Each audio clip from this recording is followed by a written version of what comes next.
I am so happy that you're able to join us for this extended interview. Make sure to visit theoffbeatlife.com. Again, that's theoffbeatlife.com to get more killer resources. Hey everyone, thank you so much for joining me here today. And we are doing an extended interview with Michelle where she's going to tell us a little bit about RV life and how you can do it as well. Hey, Michelle. Hey, thanks so much for having me.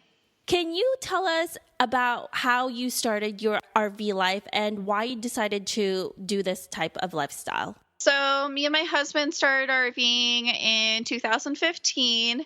Like my husband always had dreams of RVing. So he would show me like these little tiny like $1,000 like trailers and stuff. And I was always like, no, there's no bed, there's no toilet, there's just walls in there. I don't want that. But he like had major dreams to live in an RV and travel in it.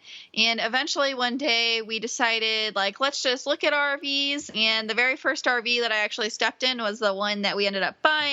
We thought it was just going to be a part-time thing, but we loved it so much that like the first month and a half, we never left it. So we decided like we should just do this full time. And that's what we did. And this is where we are now. We've been doing it full time ever since, almost 3 years now. If someone wanted to do something similar, they wanted to live in an RV like you and your hubby, what would be the first steps that you would tell someone and what they should do in order to start this? So it definitely depends on the person. If you've retired early, of course, like your path would be different than ours. But my number one tip, if you're younger and you still need to work, would be to find ways to make money on the road. And a lot of people think like, oh, like there's no way to make money on the road, or, oh, I don't want to become a blogger. There's like so many other ways. You definitely don't have to blog in order to make money and travel full time as an RVer. There's so many different things you can do. I've met people who it's called Amazon Camper Force, I believe. So, I mean, like you can work at Amazon's warehouse and travel full time. You can save up money before you go, and then kind of work small jobs as you go. Some people work at campgrounds, at national parks and so on and get their stay for free. Some people start like their own Etsy store and sell things online. Some people freelance. Some people ask their employer if they can just work on the road. I find that a ton of people who work like in IT or software have been able to bring their work on the road. And that's probably the majority of the people that I meet. But I mean, there's people who do everything. So if you want to find a way to make money on the road, there's definitely an option for you. How should someone financially prepare for this lifestyle?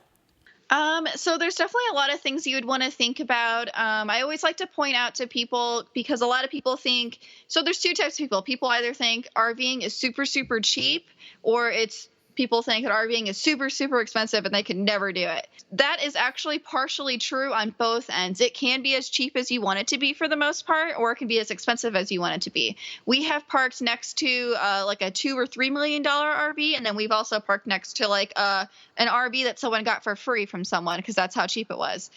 So I mean, it all really depends on what you want from it. You can park places for free. Like there's free camping pretty much all over the United States, or there are campgrounds that are like $300, $400 a night.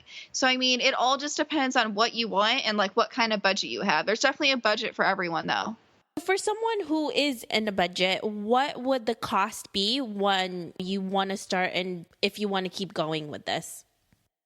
Yeah, so I mean, some of the different costs that you'd want to think about are, of course, your actual RV. So if you're on a tight budget, I would definitely recommend paying for something with cash, just so that you don't have that huge monthly payment. A lot of people take out RV loans for 20 years, and it's so unlikely that you'll keep that RV for 20 years.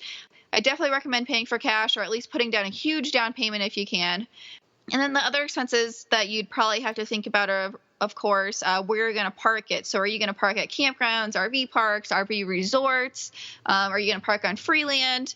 Other expenses, of course, include fuel. I haven't really seen too many fuel-efficient RVs. Our RV has uses around 1 gallon for every 6 to 7 miles. So, I mean, and our RV holds 150 gallons of diesel. So, I mean, we definitely suck through the diesel really quickly. So, and I feel like that's pretty normal for probably most RVs. So, I mean, fuel is going to be a huge expense. And then other expenses, of course, include repairs and maintenance. RVs are not perfect. It's not like a house. Things in an RV can break really easily because you are putting everything like in a house in this little box, and then you're sending it down the road to shake and rattle to death. So, I mean, things break and you have to be ready for that. I definitely recommend having like an RV emergency fund. But I don't want that to scare anyone either. Like usually repairs and maintenance scares people, but no, we know tons of people who do this. You just become more handy, and it's really just a really great skill to take on too. So, I mean, don't let that scare you. And then other expenses, of course, would be like food, insurance. But yeah, so I mean, a lot of the same bills that you'd have at home too, like toilet paper, furnishing the RV, getting towels, getting plates and cups and stuff. So, I mean, everything becomes more very similar to having a house as well. What has been the most unexpected thing you have learned from living in an RV? This is probably a little bit different than what you might be looking for, but there are so many RVers that you just meet so many interesting people. And I never thought I would meet like so many like super interesting people. Like we've met people who are National Geographic photographers. We've met ultra runners. We've met people who have been to like Antarctica. We've just met so many interesting people. And it's just so much fun to hear all these awesome stories. And like, it seems like every RVer has an awesome story to share. Have you ever met anyone who's actually traveled down to South America with their RV? Because that would be really interesting. Not with like a huge RV, but we've met people who have done it in a van. So, yeah, but that's super interesting. Yeah, we'd love to do that one day in a van for sure. Yeah, I was going to ask you that. I'm like, are you guys going to do that too? That would be awesome. Not anytime soon. We have old dogs, and they don't like to travel too much anymore. Thank you so much, Michelle, for all of these great RV tips. We really appreciate it. Yeah, thanks so much for having me. I love talking about RVing. Thanks, Michelle. Thanks for joining me on this extended interview. Don't forget to subscribe and leave a review on iTunes. We can also chat some more on Facebook at The OB Live. I'll talk to you soon.